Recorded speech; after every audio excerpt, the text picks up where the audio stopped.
Sino kasama mo dito? Si kuya lang po kasi sila papa po nasa barangay. Anong ginawa sa barangay? Gawa po magharap-harap, gawa po ni kuya. Kuya. Kuya Romel pa.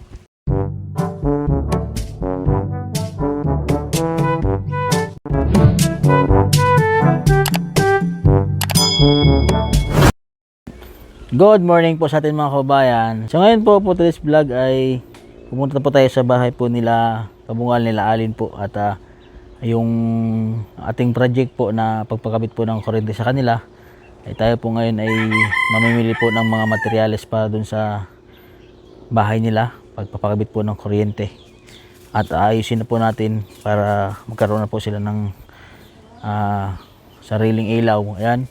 So maraming salamat po sa sponsor po nila kay Tita Rowena Rowe. Ayan, maraming salamat po ma'am. At sa lahat po ng mga sponsor po natin na tumutulong po sa ating munting YouTube channel, kay Tito Rab at Tita Rose, at kay Tita Henrietta Soledad, at kay Sir JB from Florida, USA. Ayan, maraming salamat po. At sa lahat po ng mga anonymous po natin na nagbibigay tulong po sa ating mga kababayan, maraming salamat po sa inyo. From anonymous from Taiwan, from Hong Kong, maraming salamat po. Ito na po yung bahay po nila Alin. Ayan, tiling malinis naman. Wah, dito pala si Alin umuwi yata. Alin, kumusta?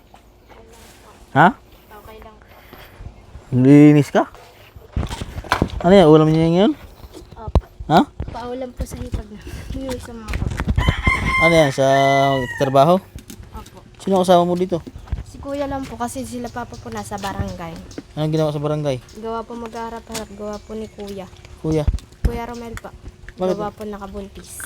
Hala, Maggawa po Sinong- pagsasamahin na yung dalawa dito po. kailan lang nag-usap? Kagahapon po, nabigla rin po kami na Sinong Romel doon? yung mas matanda po sa kanya, 1 taon. Ilang taon na si Romel? 17 pa. 17 years old pa lang. Opo. Yung babae, ilang taon? 18 pa. May tamang edad na yung babae. Nag-aaral pa pa. Hala, paano nangyari yung ganun? Na po ng isang linggo sila dun sa Toong po yung kuya ko. Yung babae, taga saan yung babae? Taga Toong pa. Taga Tuong. Parang nakita ko lang sa vlog ni Madam Yula yung si Romel. Yung mas matanda po sa akin ng 1 taon. Yung nga, nung pumunta dito sila Madam Yula, nakita ko siya. Nandito siya. Kailan nyo lang nalaman na nakabuntis yung kapatid nyo? Kagahapon po, nabigla lang po. Kaya po ako sumulpot dito kagahapon ng umaga. Ano yung pinabarangay si Romel? Hindi pa. Pag-uusapin lang po na kasulatan na pagsasamahan yung dalawa sa kagustuhan nila. Pag-usapin na yung dalawa, pagsamahin na. Apo. Tsaka pag-aaralin ni kuya hanggang grade 12 pa. Ayun, pagkasunduan nilang dalawa. Apo. Pakabata pa. Kasi kaya po pinaubayan na rin po ng kanyang nanay. Gawa po Paris po kasi ang nanay. Kaya po hinayaan na lang po. Asan pumunta yung nanay? Po ibang bansa po. Mag-abroad. Ano? Di sana ay maging maayos yung pag-uusap nila sa barangay. Ano? Apo. Ayan. Malinis naman po yung bahay nila. Ayan. Oh.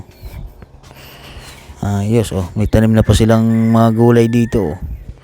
Tanim na sila dito sa likod ng bahay po nila ng mga uulam.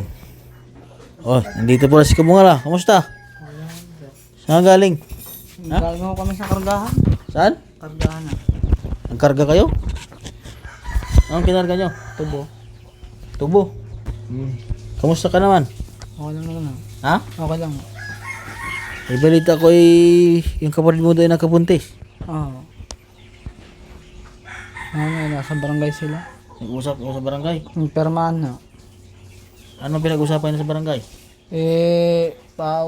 Papadala niya yata dito yung babae. Ay. Pagpapisa na yata. Ipagsasama na yung babae at saka yung kapatid mo. Oo. Napakabata pa ng kapatid mo, 17 years old pa lang, ano. Batang ama. Ha? Ikaw, ilang taong ka na ba? 22. 22, bata ka pa. Buti hindi ka pa rin nag-aasawa. Ha? Ngayon, galaga na ng pamangkin. Aba. Oh, bata ka pa, wag mo na mag-asawa. Oh, tulong muna. Oh, hirap na yan. Bata pa yung nag-asawa, nakabuntis. Mabuntis ako. Isang buwan at kalahati na. Ha? Isang buwan at kalahati na ang... Isang buwan kalahati na yung tiyan. Oo. Unahan pa ako ni Romil, ah. Abay, ayos. Ngayon, dito pala si Alin, ano? Napuntahan tayo dito sa loob po ng bahay po nila. Ayan. O, diba? Natiling malinis naman po ang bahay nila. O, yan. Ganyan dapat. O, nasa ano na. Naayos na yung inyong ano. Ang inyong kabinet. Dapat kaya laging malinis. Tapos ito ay punasan niyo ito ng ano ha, basa ng tubig ha. Ano po yata ni Papa, papapalitan po doon ng pintura. Ay pipinturahan niya. Opo. O, mas maganda pagka pipinturahan. Kasi hinihintay lang po yung pag ano ng kuryente para... Oo, para maayos. Hindi, kasi babakbakan po daw dito eh. Di babaon po daw yung kuryente. Kaya Oo. isasabay na lang daw yung pagpintura. Para yung maayos uli. Andoon pala si papa mo sa barangay. Pipirmahan mo sila doon. Nag-uusap. Ito po si ano, si Alin, naghahanda ng ulam nila. Sipag ni Alin ha. Anong luto yan, Alin? Paksiw po, tsaka dinataan pa. Paksiw at ginataan. Papaksiwin mo na tapos gagataan. Hindi po. Iba bukod po yung paksiw tsaka sa dinataan. Oo. Sino papakainin mo yan? Dami ah. Ha? Mga kuya po. Tsaka darating po yung hipag ko. Hipag. Sino hipag? Sabi ng kuya. Ang asawa ng kuya mo darating na. Ay kaya pinapaghandaan mo. Ay, sana all pinapaghandaan. Ha? Buti si Alin ay ano. Buti hindi ka pa nagbubuntis. Nasaan ang asawa mo? Nandun po sa amin. Anong trabaho ba ng asawa mo ngayon, Alin? Security pa. Security guard. Buti ay ano na bahay nyo. Lagi na malinis at may tubig na ano. Opo. Ha? Opo. Kailan mo lang nalaman na may tubig na kayo? Nung nakaraang buwan po. Nakarambuan, nalaman mo na. O ngayon ay Kinakabit po ito ako nandito. Nandito rin po ako nun. Kaso nandyan po ako sa galaan lang. ha? Nasa galaan lang po ako nun. Ay umuwi ka pala dito nung kinakabit ito. Opo. So, sige at ayusin namin ni Kuya yung papakabit ng kuryente. Ano? Sige na, magluto na ikaw dyan. Nalinis naman po ang bahay po nila. Hindi tayo kumungal. Saan ba dito ano yung kuryente niya? Dito daw. Ilang tusok ba ganyan? Kulang po. Ilang switch daw ang ilalagay? Dito. Si Papa ko kasi yung kausap eh. Kailan ba nag-usap si Papa mo at saka yung gagawa? Anong 17 po yata o 16? Saan sila nag-usap?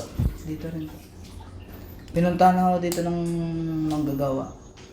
Yung gagawa? Pinuntahan na dito. Alam mo ba ang bahay ng manggagawa? Ay, hindi po. Si Tatay Will po alam.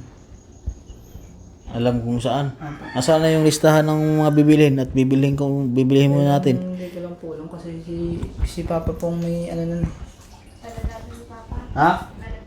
Kasi bibili na tayo ng materialis ngayon sa gamit dun sa kuryente nyo. Maya nandito na yun. Mga anong oras?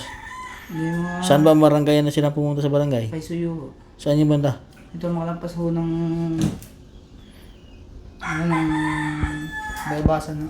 Tagaytay, di malayo pa yun. Hindi po, hindi po aabot doon sa pinupulingan namin. Ha? Hindi po naaabot doon sa pinupulingan namin. Malayo na ho yun. Malayo na yung pinagulingan nyo.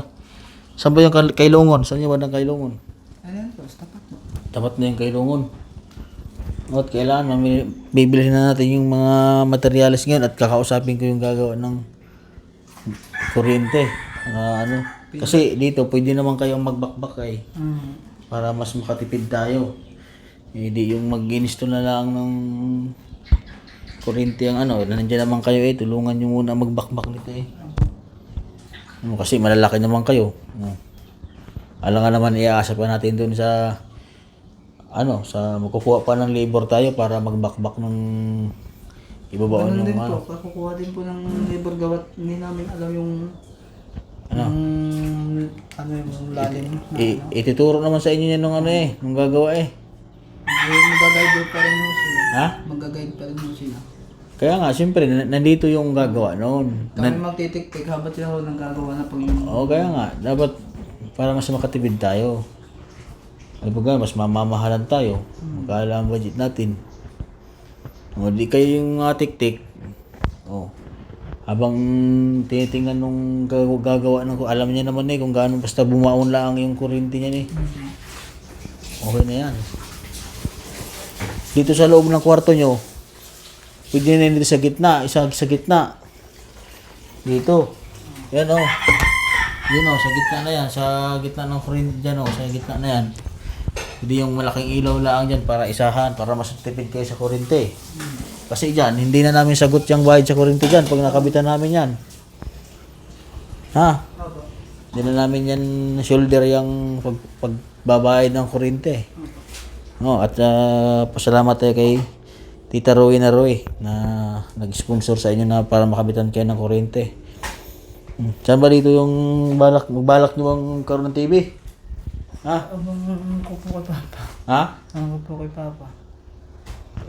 Kala ko nag-away-away kayo kaya nagbaranggayan Hindi pala, nakabuntis pala. So, yung kapatid ko, pinatawag ko kahapon, nag-uusap sila doon sa bahay ng babae. Oo. Nagka-mabutihan naman po lang. May pirmahan ng hulong sa barangay para... Pirmahan na lang sa barangay. Oo. So, sige. Ilang kuryente kayo dito? Ito saksakan. Dito, saksakan. Tigisa lang po yata. Ha? Oo, tag-isa lang yan. Para... Apat ng ilaw lang po yata patapos. Ha? Apat ng ilaw lang. Para mas makatipid tayo. Ah. Baka gumastos tayo ng mahal ang sinisingil ng Mahalin mo lang ang tatlo na laang. Para mahalaga dito meron kayong saksakan, meron kayong kuryente, meron kayong ilaw. Dito. Dito siya. Yan. Doon. Tapos itong solar nyo, Sa terrace na lang. sa tiris nyo na nilagay yan para hindi... Para dito, ito. Itong solar na binigay ni Sir Paul. Yan po yung solar na binigay po namin ni Sir Paul nung during po na tinutulungan namin sila. Hanggang ngayon po ay gumagana pa rin, napakaganda pa rin. Yan. Ayan po, napakaganda pa rin po ng solar. Ibig sabihin po, kapag yan po, nagkulay green po siya, ayan po ay nagcha-charge. Tagal na po yan, may isang taon na yan mahigit kabungal, no? No, may isang taon na mahigit, no? Bago pa rin tingnan, no? Ganyan po ka-legit yung solar ni Pugong Biyahero. Itong solar dito na lang ito ilagay. Doon. Dini. Dito. Para hindi mabasa sa ulan. Ay naano po dito, natulog po dito doon. Pag dito po nang galing ang ulan, ano po din sa tubig. Ay saan yun na itatap yan? At hanapan nyo lang na hindi Baka na dito ulan. na lang, palawit po. Pagitna na lang, ay malawak naman ang sakop niya, no? Sige. Abungal. Ayan po mga kabayan, dito na lang po yung vlog ko. So, don't forget to subscribe po sa aking YouTube channel, Mastering Ring Channel po. At sa lahat po ng Pugong Biyahero team, supportahan po natin yung mga YouTube channel po namin. At sana po lumawak po yung aking YouTube channel para mas marami tayong matulungan mga kabayan natin. Sa lahat po ng hindi po nag-i-skip ng ads, maraming salamat po sa inyo. God bless po mga kabayan. At sa lahat po ng mga sponsor po natin, maraming salamat po sa inyo. At lalo na po kay Tita Roy na sa tumulong po sa pamilya po nila Alin at Kabungal na mapakabitan po sila ng kuryente. Yan po. God bless po at magandang umaga sa atin lahat.